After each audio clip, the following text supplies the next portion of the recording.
Shalom on the bin lesson. I give all praise, honor, and glory to the Heavenly Father, Yahweh, Ba'ashem, Yahushua, Ba'ashem, Maharakakurash. Double blessing, honor to the apostles and elders of the great millstone, taught us this truth through the spirit and power of Yahweh, Ba'ashem, Yahushua. Back with another lesson through the spirit, man. It's going to be quick, real quick. I'm gonna read this article. I'm gonna pull out a few precepts concerning the article. And Lord willing, the lesson be edifying to those out there listening and watching. So, without further ado, let's get into it. So it says, the U.S. and Iran, 5 signs of looming conflict. The growing tensions between the United States and Iran have sparked fears of a potential military conflict. Signs indicate that both nations are preparing for a major confrontation with military buildups, strikes, economic sanctions, shows of military force, and diplomatic breakdowns.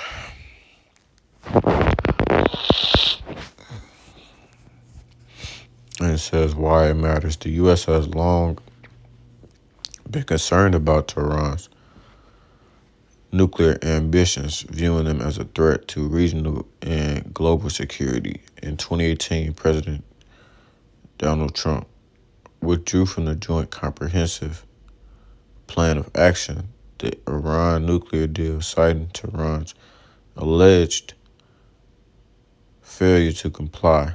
This has led to severe economic sanctions on Iran. Despite these pressures, Iran has ramped up its activities, saying that its nuclear program is for civilian purposes only. However, as diplomatic efforts for a new nuclear deal falter, the situation becomes increasingly volatile. And it's funny how the United States is quick to put a sanction on someone when they do something they don't want them to do, man. They always want to govern somebody here. Or really just try and control these other nations, man. Military buildup. The U.S. has significantly increased its military presence in both the Gulf and Indian Ocean, deploying B-2 stealth bombers, cargo planes, and aerial refueling tankers alongside key assets like the USS Carl Vinson and USS Harry S. Truman aircraft carriers. These moves signal heightened U.S. preparations. In response, Iran has bolstered its missile capabilities, positioning advanced air defense systems around the Strait of Hormuz, while ramping up military activities in the region. The U.S. Let's get this. This is Joel 3 and 9. Let me see. I will say people to nation for.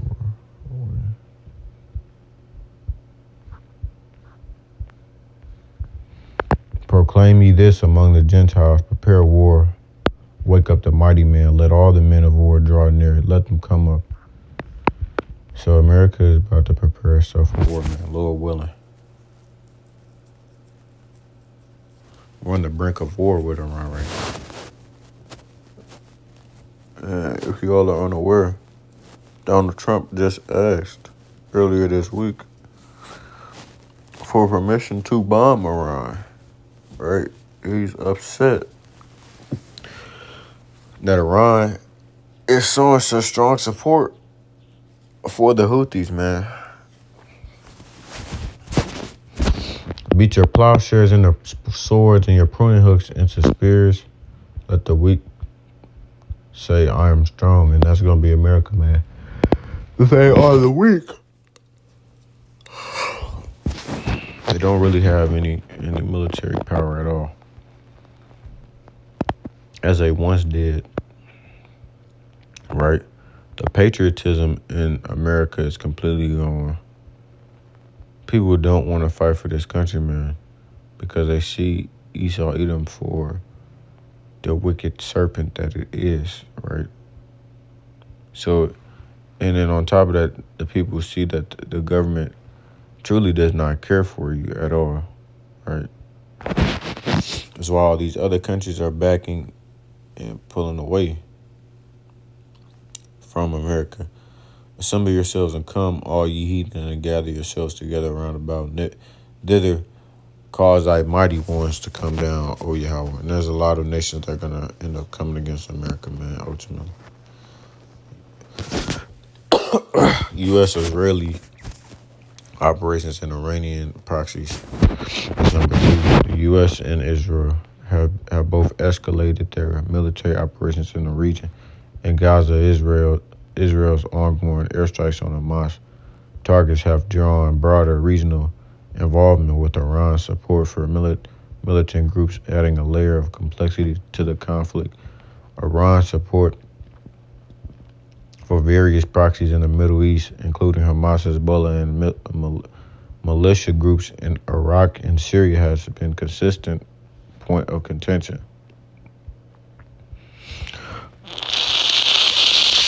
The U.S. has recently stepped up attacks on the Yemen-based Houthis, which are backed by Iran. And I just said that, man. I don't see why Donald Trump is upset by that, though. These people are backing their allies, just like America would back Israel, right?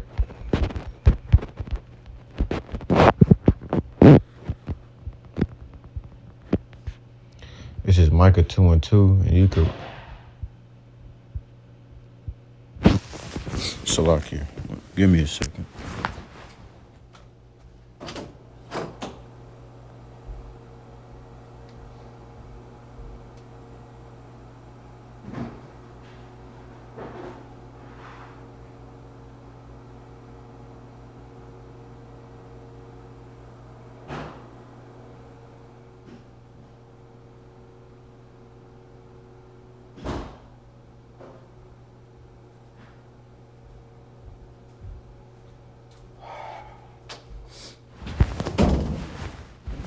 It says, and they covet fields and take them by violence, and houses and take them away. So they oppress a man in his house, even a man in his heritage, man. And that's what they are good at. They're good at taking people's things by violence, right? That's all Esau Edom knows is violence. Let me see.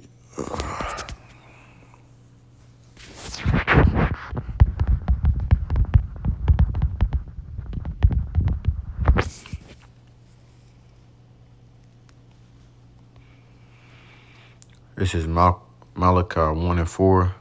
Whereas Edom saith, we are impoverished, but we will return and build the desolate places.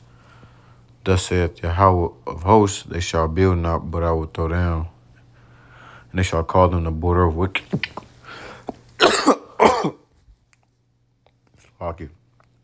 They shall call them the border of wickedness, and the people against whom Yahweh hath indignation forever. And people are understanding and seeing that America is truly a border of wickedness, especially Esau Edom, man. Sanctions and maximum pressure. Economic sanctions have played a pivotal role in the U.S.-Iran standoff following Trump's withdrawal from the JCPOA. The U.S. imposed stringent sanctions on Iran's oil exports, banking system, and military industry, aiming to cripple its economy and force Iran to comply with nuclear restrictions. And like I said, man, America is always trying to govern another nation or try and put them up under their rulership, man, right? They always trying to fuck with somebody else until these things that they've been doing come upon them. Then it's not okay. These sanctions have led to a severe economic downturn in Iran, but they have failed to bring Tehran to the negotiating table. Instead, Iran has continued its nuclear activities, including the enrichment of uranium and missile development. The reimposition of Trump's maximum pressure policy has only heightened tensions, leading to an increasing likelihood of military action of Iran if Iran does not alter its course. Demonstrations of military might. Both the U.S. and Iran have engaged in significant military posturing. The U.S. has conducted multiple B-52 bomber flyovers near Iran as a show of strength and to signal potential military actions. And really, it's just a facade because America has no type of military strength at all compared to these other nations, of course. Additionally, U.S. forces have joined with Israel in large-scale drills involving strategic bombers and fighter jets. On the other side, Iran has conducted joint naval exercises with Russia and China. It's two big dogs. In the Gulf, further bolstering its military capabilities, Iran has also showcased its missile strength by unveiling missile cities, which houses growing arsenal of long-range missiles and conducting missile tests. These military displays serve as a warning to the U.S. and its allies, and for good reason.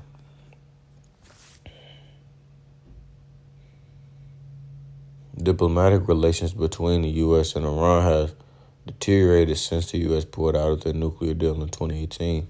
Keep that in mind. Despite some attempts at renegotiation, Tehran has rejected U.S. demands as increasingly turned to Moscow and Beijing for support, right? So they're turning to Russia and China, man. And the BRICS really is showing its true power, man, with the alliance that it has. It come against NATO, and NATO was completely crumbling and falling apart, man.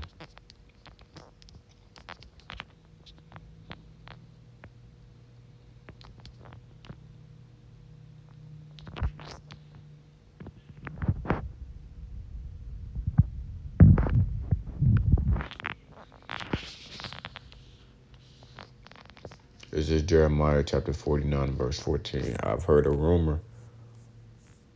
Let's get 13. For I have sworn myself, saith Yahweh, that Basra shall become a desolation, a reproach, a waste, and a curse, and all the cities thereof shall be perpetual wastes.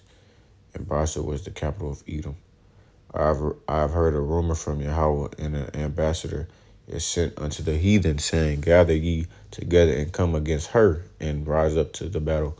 And that her is talking about Edom, man. For lo, I will make thee small among the heathen and despised among men, man. So these other countries despise America, man, as well as its own people now. That's why you have all these countries coming up against America. That's why it's getting in so much conflict. It's making they're building their own they're building their own enemies. But at the same time, these countries have been started to isolate themselves from America, man, distance themselves. The current trajectory of U.S. and Iran relations is leading to possible conflict, but it doesn't have to be this way. Both sides seem to have the intention of engaging in diplomacy. President Trump has shown interest in negotiations, and Iranians have also responded with the same interest. But Trump's maximum pressure policy of peace through strength won't work with Tehran. Iranians showed in Trump's first term that maximum pressure leads to maximum resistance from Iran. Both sides need to streamline their approaches and try to meet somewhere in the middle. What happens next? As military forces build up on both sides and sanctions continue to bite, the risk of direct military confrontation between U.S. and Iran grows.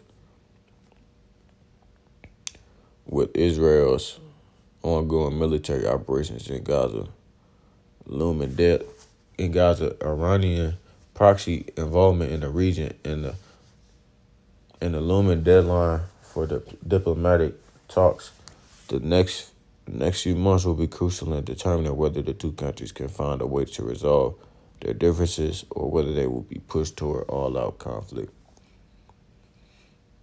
I'm going to close this off with this.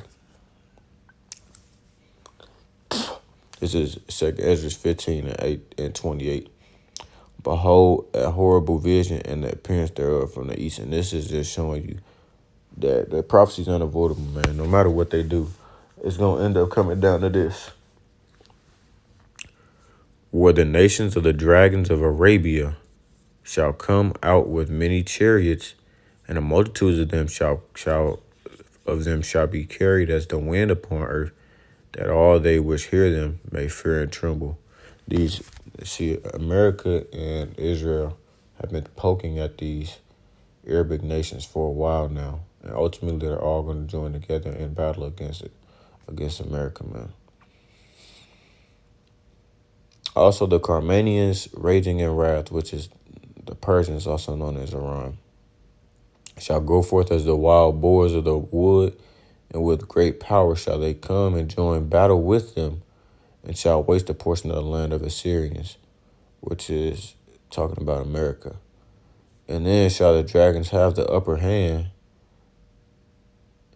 remembering their nature, and if they shall turn themselves, conspiring together in great power to persecute them, then these shall be troubled and keep silence through their power and shall flee. So they're going to have the upper hand, man. Okay? These wars that America's coming into are going to be wars that are going to show the true test of the American, this great nation, this great country that has been spoken of for years now, right? So, Lord willing, this lesson was edifying to those out there listening and watching. We'll close it off there. Kohala Yahweh Ba'Hashem Yahushai Ba'Hashem Harukakodash.